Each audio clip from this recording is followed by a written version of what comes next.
Excellent. Thanks very much, Paul, Zach. So how are you feeling tonight?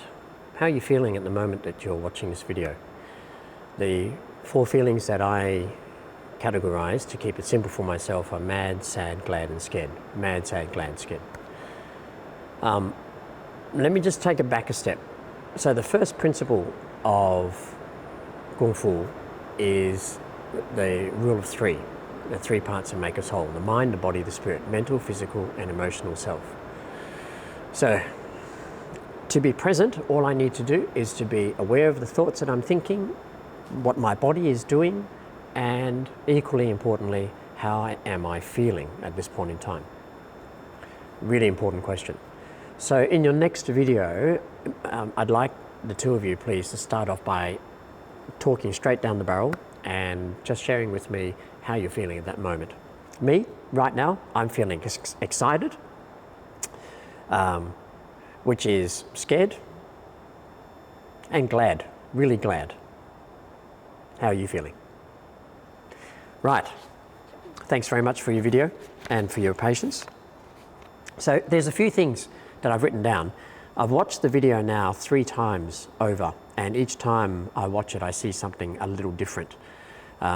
In effect, more detail. So I'm just going to keep this simple to 3 things. The first thing is I've already asked you, how are you feeling?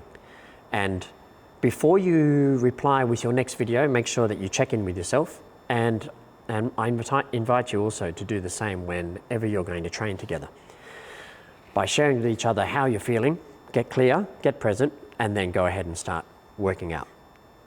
Second thing is, there was one moment, Paul, that I saw something that resembled Wing Chun, and I know that from your brief history that you shared with me that you've had some Wing Chun experience as well. Was that Wing Chun? My second question is, which are the rules in Tonglong that you're both adhering to? What are the rules that you are focused on when you're doing your applications? And alongside with that, I wonder about the Kiu Sao Jong that the 2 of you practice.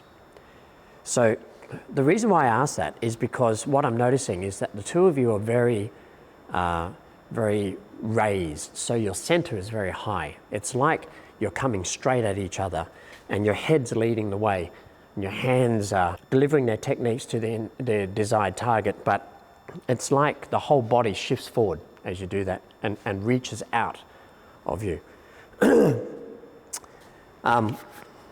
So what's the problem with that? So I guess it's not a problem, but this is the thing I contemplate, right? We're all about the same age. So at 56 right now, I heard myself sharing class this morning with some other Jingmo's that one of the things that is happening is that nature is taking its place in my body. Therefore, what it means is I don't move the same way as I did when I was in my 20s and 30s. To put it really bluntly, I'm getting slow. I'm just getting slower. My reaction time is slower. If you're into the sports science behind it, our fast twitch muscles are depleting, and my reaction time is slowing down, and most definitely my recovery from injury is slowing down.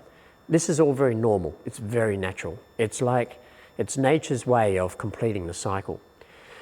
So one of the things that I've noticed about myself is that my inclination to engage in a fight is diminishing. I'm less and less inclined to engage in fighting. Fighting means confrontation. Doesn't mean I shy away. It doesn't mean that I'm actually becoming a recluse or a pacifist, or I'm just giving up my power and agreeing with people for the sake of agreeing with them to avoid confrontation. It's not. It's actually that I will face my challenges, but I'm just so aware that nature has it that as I grow as a human being and as I mature, hopefully become wiser, one of the things I've realized is that the confrontation slows me down. In other words, If your intention is to, let's just look at the snapshot. Let's not talk about any of the context or any of the theories behind this or any of the reasoning behind the purpose or the why we do the actions. Let's just talk about the actions. If my intention is to down my opponent as quick as I can, then actually I need to do that in the most effective way. So I need to move less and achieve more. In other words, not do 6 or 7 techniques, but do 1. Aim for less. 2, I don't want to alert my opponent, so I've actually got to be very mindful about how much energy am I giving out. And you know, like we all know that there is so much of our communication that is non-verbal. We feel it, we see it, we sense it. So I've got to be really clear with myself so that I am not giving off all the warning signals that I'm about to clobber this guy, right? That takes a whole lot of self-awareness and a whole lot of practice within the self-awareness to be able to get clear with myself. Ultimately, what it means is I get to do my thing, they don't get to do their thing. I keep myself safe, I'm effective, I knock them down with one blow, or maybe I'm able to completely extinguish the confrontation without even striking someone.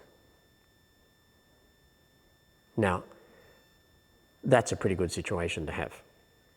I get to stay safe without harming another. How do I do that? That's the big question, right? So, I know this is kind of going the long way around, but this is why I asked the question of myself, and now I'm asking the question of you. How are you feeling at the point that you actually are about to move? That's what's really important. So if I can get clear with that, then I start to get clear with my own process. All right, so let's just get back down to the nuts and bolts. I'll leave you with this one thought for you to contemplate. Comment below if there's a space. I'm actually not going to use YouTube, I'm going to use Vimeo to start with so that we can kind of avoid all of the noise and all of the traffic of YouTube. I want you to make some comment, maybe in this group, maybe in Vimeo, I don't mind where, but reply to what it is I've spoken of, and video for me a new version, the next version after you've had some contemplation and some practice. But the first rule of Tonglong that I'm going to share with you is the 5 elements, the Kiu, Ma, Geng, San, He. Have you heard that before? Kiu, Ma, Geng, San, He. So Kiu is our bridge. Ma is our stance. Geng is our forward driving power. San is our intention. He is our breathing. My question to you is, when you're doing these combinations and these applications, what are you doing with those 5 elements? Like, what is your objective with those 5 elements? Okay, so that's that. All right, in the physical side of things, I'd just like to share with you one thing. When we prepare and the hands are out, one of the characteristics of Tonglong is where we hold our arms. So we know the elbows are in, cham zang, cham gin, sunken shoulder, sao gei bui, a woven basket back. And ultimately, just this shape alone means that my arms are like, this is what I think about, it's like my arms are strung from the ceiling and they're just hooked here. That's the position that I'm thinking of. They're hooked like that, okay? Whenever I'm striking, I want to maintain this shape. So this movement is called bao zhang, where my elbows go up. And that's the opposite of cham zhang. So, and all the time when practicing our Tonglong, we want to remain in cham zhang, not create a bao zhang. Because once I bao zhang, what happens is I create a hollow. And this hollow means that my body is lifting up and I become vulnerable in this space. Okay? So, see what you can do with the Kiu Ma Geng San. Hey, if you don't know exactly where I'm going with that, please let me know and in the next video, and I'll show you some other training techniques. I have those 3 questions for you. How are you feeling? What rules of Tonglang were you contemplating when you're doing these combinations? And the third rule really is, the third point is the question, how do you lower your center? Like, if now I've explained about the Bao Zhang is lifting you and you're floating, how do you propose to lower your center? All right, a question for you. Give it a go. Show me another video contemplating these 3 points, and let's see how we go. So I'm excited about getting your next video. And just one thing too, I know as you're doing pei sao, it's very difficult to keep the elbow up, but you're doing a lot of pei and a lot of hun zhan. I'd like to see that you aim to maintain the cham zhan. So even when you pei sao down at 45 degrees, right? 45 degrees, not forward. I can go on all night about this and show you different examples, but let's leave it for those next videos. Okay, Zach, Paul, thank you very much for sharing this. I call it the Daily Practice Project, so thank you for sharing your first Daily Practice Project video. Let's keep it going. All right, I look forward to receiving your next one. Please don't leave it too long. All right, see ya.